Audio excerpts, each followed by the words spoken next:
Hello wrestling fans, the Wrestling Wizard here and welcome to another video. So, where do we even start?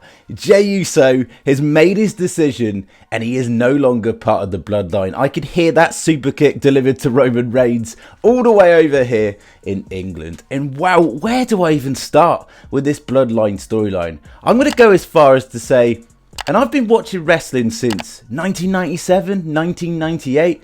So I've been through the good old days, you could say, right? And I'm going to go out and say the storyline involving the Bloodline is the best WWE storyline of all time.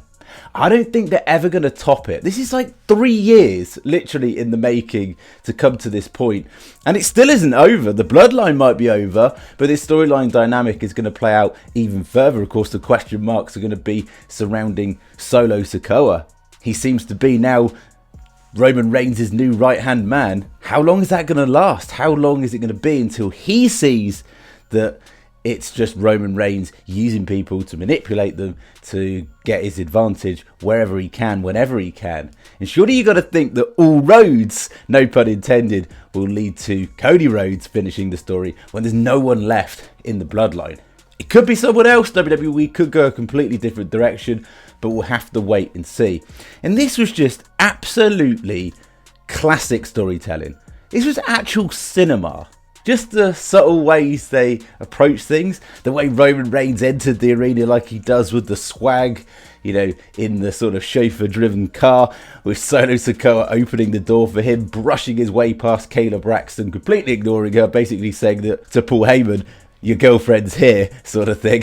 I thought that was good. And then you had the wise man get grilled for not confronting Jey Uso. So then the wise man had to confront Jey Uso. And he basically said, look, I'm sorry for telling the truth. There's so much envy, so much jealousy on display from your brother Jimmy Uso that, you know, you can't side with him. You have to stay loyal to the Bloodline. And then Jey just sort of hits with, look, if I'm still in, Paul, you're out. It's still going to remain that way. And of course, Paul Heyman slivered off. You always know he's got something up his sleeve. But one segment that really stood out to me was the very brief segment between Sami Zayn and Jey Uso. Jey Uso was walking past Sami Zayn, sat down in one of the corridors, and no words needed to be said. At that moment, you knew as the viewer, Jey knew, Sami knew what decision Jey was going to make. He knew that the decision had been made and we knew what was going to come. And I just thought that was brilliant because all along Sami's warned Jey. All along Jey has known that Sami's known what he wants to do when the right time arose. And that was all before we got the pure cinema in the ring unfold. And still at that point you had Roman Reigns pulling the strings, trying to manipulate Jey, trying to get in his head, trying to convince him that Jimmy is just jealous of Jey. And then of course we got Jimmy come out. I love the subtle details without any entrance music as well. I thought that was really good. It sort of added to the fact that this is a serious case and they want to get down to the bottom of it as brothers. And of course you had Jimmy and Jey sort of slog it out. And at that point you thought, hang on a minute, is Jey actually going to side with Roman Reigns? Because a lot of what he said was true. When Jimmy got injured way back in the pandemic era, Jey did step up. He became main event Jey. He main evented PLEs. He main evented WrestleManias down the line, of course, alongside Jimmy Uso as well. But the point he was making was this is all because of Roman Reigns, and he wasn't lying. And then you thought, oh, don't do it, don't side with Roman, don't drag this out longer than it needs to be, because I think they timed this to perfection in terms of the execution. And he said, look, you out, basically you're out and I'm out too. Boom, and just turned around and delivered a lethal super kick. And the crowd just absolutely popped. And let's not forget for 1 second, two individuals in this. One, Solo Sikoa. He sold that so well. His look of concern, shock, like almost fear in his eyes, like, oh wow, okay, he's really made a decision I didn't think he was going to make. And then of course he got super kicked by both Jey and Jimmy. That was lethal. And we can't also forget the role that the wise man's had in all this. Just look at the way he carries himself when he's not even talking. Just pay attention to the wise man in the background, and you can see at the start of the segment he's proudly holding Roman's belts, and he just slumps down onto his knees. He's an absolute wreck. He ended up crying, I think, at the end. He had literal tears in his eyes, and Paul Heyman sells it so well. He carries so much of this storyline across by his emotions, his facial expressions, and you can see how loyal he is to Roman Reigns. He literally worships Roman Reigns, so for anyone to go against that loyalty or break that trust, you know, it feels like he's taking a dagger in the heart too.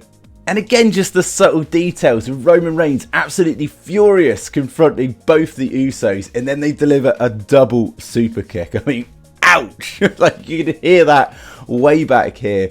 It was absolutely fantastic, perfect execution. And then we got this exclusive segment post Smackdown, like live Smackdown anyway, or televised Smackdown, and that was even better. The fact that that really sold the Raw emotion. It was a really clever touch from WWE, layering over the Usos theme song as well, and you saw this zoom in. It's not paranoia, it's the Usos. The lyric, of course, in their theme is it zoomed in on Roman Reigns, and I thought that was very, very clever. And of course, Solo Sikoa shocked, Paul Heyman absolutely devastated, and then the WWE fans chanting "You deserved it" to Roman Reigns was absolutely brutal. And Roman, of course, sold that so well, like emotionally distraught. But you can guarantee one thing for sure: this is gonna be a Roman Reigns we've never seen before in terms of aggression levels 101. He is gonna be livid. You gotta think it's only a matter of time until Roman Reigns' days as champion are numbered, because after all, there's been so many times the Usos have saved Roman Reigns, saved him from losing the belts in the past. Solo Sikoa has been a pivotal role in Roman Reigns' recent reign. And when you think of Clash at the Castle against Drew McIntyre, if it weren't for Solo, he wouldn't have won. If you look at WrestleMania of this year, if it weren't for Solo, Roman Reigns wouldn't have beaten Cody Rhodes. So that story with Cody Rhodes and Roman Reigns is definitely not finished. Now, I hope they go down a Usos versus Roman Reigns and Solo Sikoa match. Maybe at Money in the Bank. Maybe they save that for SummerSlam. We'll have to wait and see. But this just gets even more intriguing moving forward now that the Bloodline is over officially as we know it anyway. But what do you think is going to happen next? How do you think they're going to finish completely this storyline involving the Bloodline, albeit the actual faction stable, whatever you want to call it now these days, is over? What do you think? Get down in the comment section, share your thoughts and opinions. But wow, absolute cinema. Loved every second of it. Had to dedicate a video towards this because it was just pure gold. As always, thank you so much for watching the video.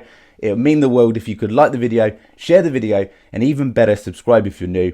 And we'll catch you in the next one.